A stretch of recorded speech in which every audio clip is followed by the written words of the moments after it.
What's up, Michael Bay knockoffs, and welcome to another episode of Shock and Awe Toy Reviews. Two idiots, one camera, and a review. I'm one of your hosts, Wilson. I'm your other host, the Berg. And in this review, we're looking at this toy. What is it, Mr. Berg? This is incorrectly pronounced Wei Jiang M01 Commander. You can tell, look at that, we don't care about boxes, we play with toys. Before we just start, we'd like to give a shout out to one of our viewers, Rugelhide Bernstein. He actually mentioned this toy that I'd never heard of before.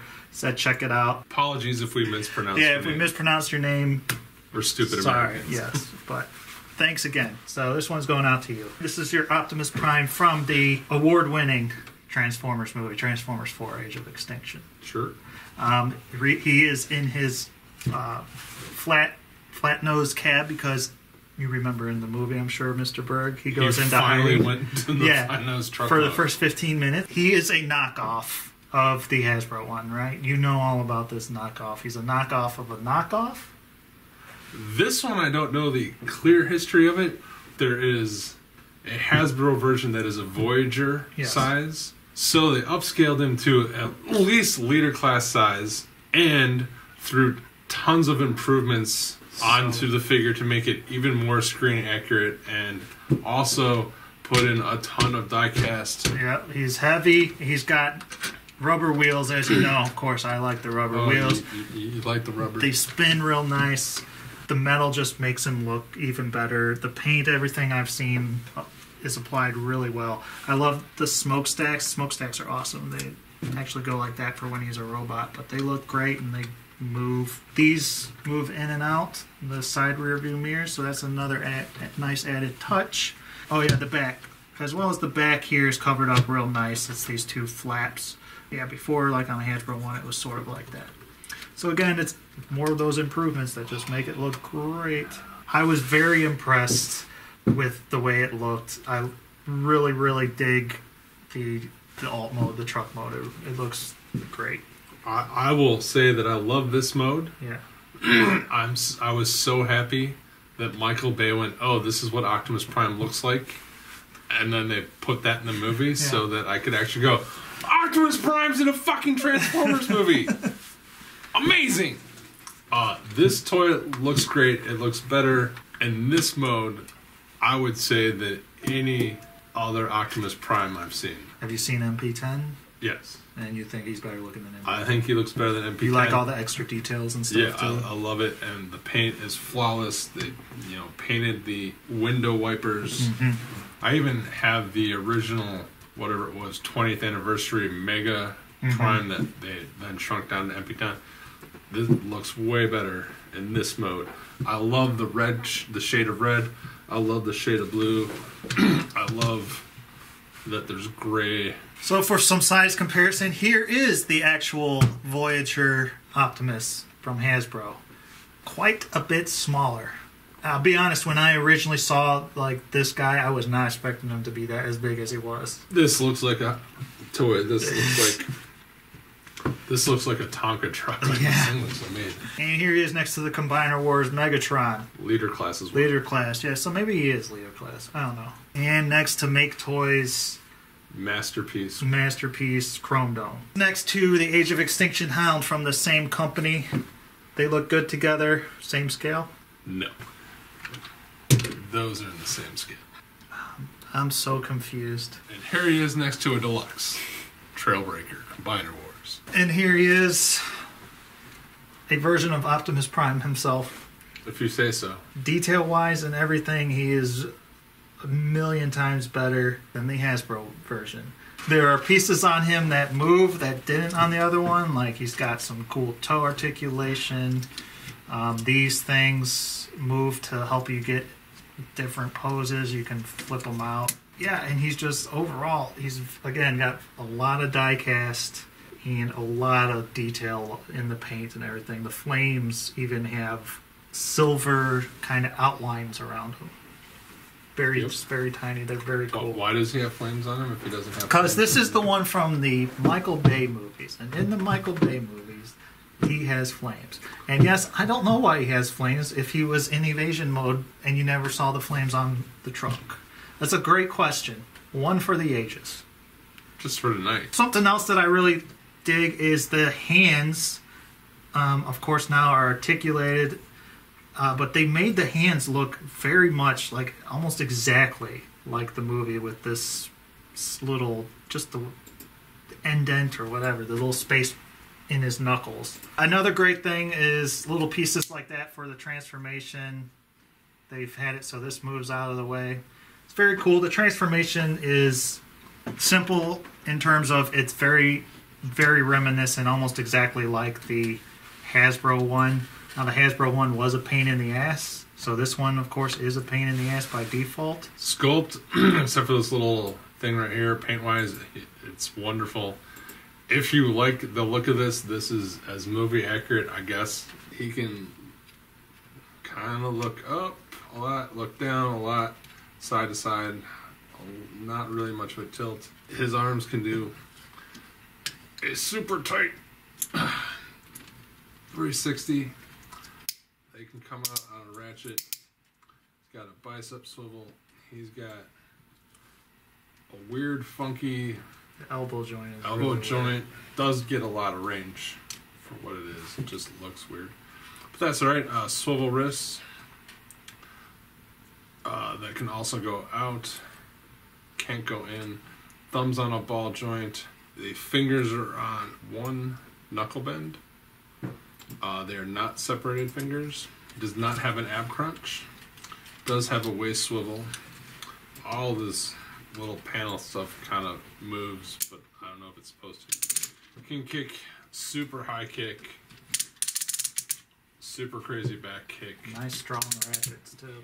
He can, if you move the wheels out of the way, he can probably do the splits. Single ratchet on the knee, can get over 90 degrees. His knee guard moves toes, some ankle tilt, the outward way, a little bit inward, so you can get him in lots of nice deep stances. Oh, and he does have a thigh swivel. Of course. All the joints are super nice and tight, almost a little too tight in spots. Yeah, the arms I do find to be a little bit too tight. But you can move these, whatever, back here. yeah.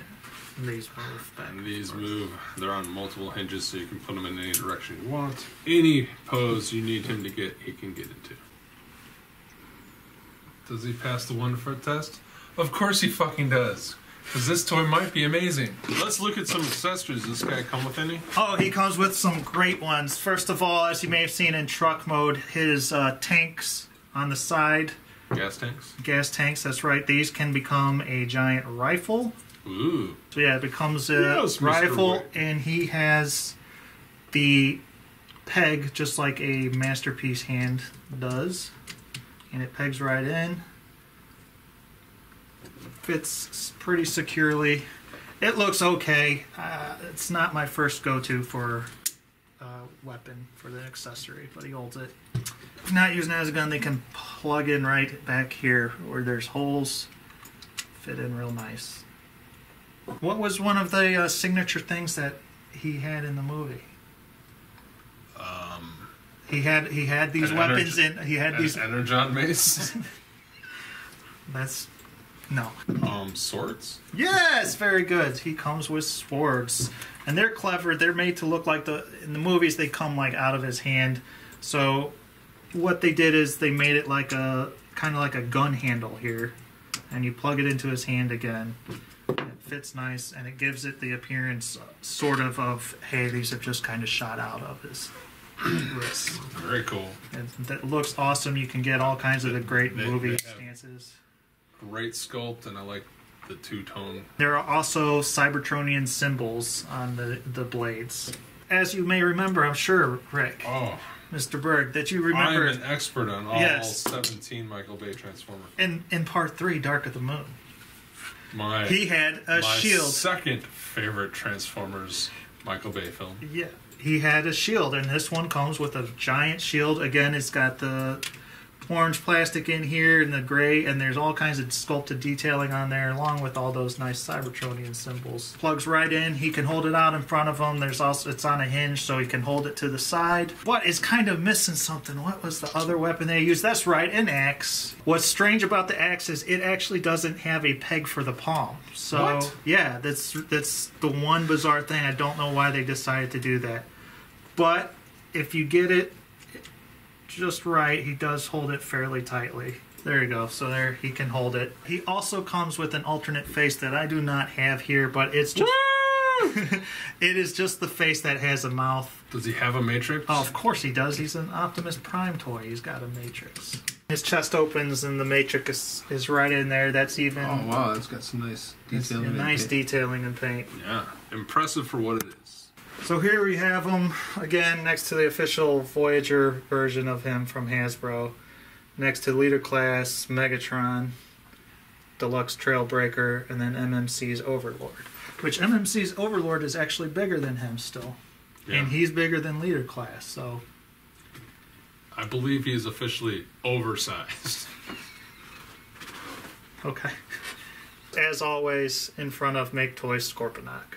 Yeah, almost to his nips. Since I kind of want to end the show on a high note, I'll let you start. I hate myself, but I'm going to give this toy a 4. It physically hurts me to like this toy. I hate the design of this thing so much. Not the toy, but of the physical appearance of the character. Appearance. I hate movie Optimus Prime. But the truck mode is amazing. The articulation on this guy is amazing. The quality of the sculpt, the paint, the articulation, the playability, everything is great. Especially for, I guess, a knockoff. Yeah. It's amazing the quality of everything because it's not the kind of knockoff where, like, you have a knockoff masterpiece. Like, I had that knockoff Wheeljack, and you look, and they couldn't even paint part of the line straight. No, this is amazing, amazing toy. Visual appearance is utter garbage and is just a shit on the fanhood of Transformers. So when we're seeing number 5? This summer. Okay. 5 out of 5. That's how much I like them. There's very little that I have, if anything, to complain about. I understand why people don't like the look of them. I've gotten past it. It's the movie universe. Hey, there's a million other Optimuses out there that also don't look like the G1 Optimus. I don't care. The rubber wheels are awesome. He's got great weight. I love all the accessories and the swords. Just, they're so cool. I also have the battle damage version, and his paint and everything is even more detailed and exquisite. So yeah, that's how much I like him. I bought 2. That's never happened before. Never. And that's been it for this lying episode of Shotgun Toy Reviews. Again, I'd like to thank Rugelhide Bernstein for turning me on to this toy. Thank you very much. If anybody else has suggestions for awesome toys, let us know in comments below, and you can see in the show notes where to find us and everything. Follow the Twitter if you want to see some more pictures of great toys. I'm sure there's a goblin in there somewhere. Until next time, what do you have to say? Fuck you, Michael Bay. And fuck you, whoever designed this fucking design. Fuck you.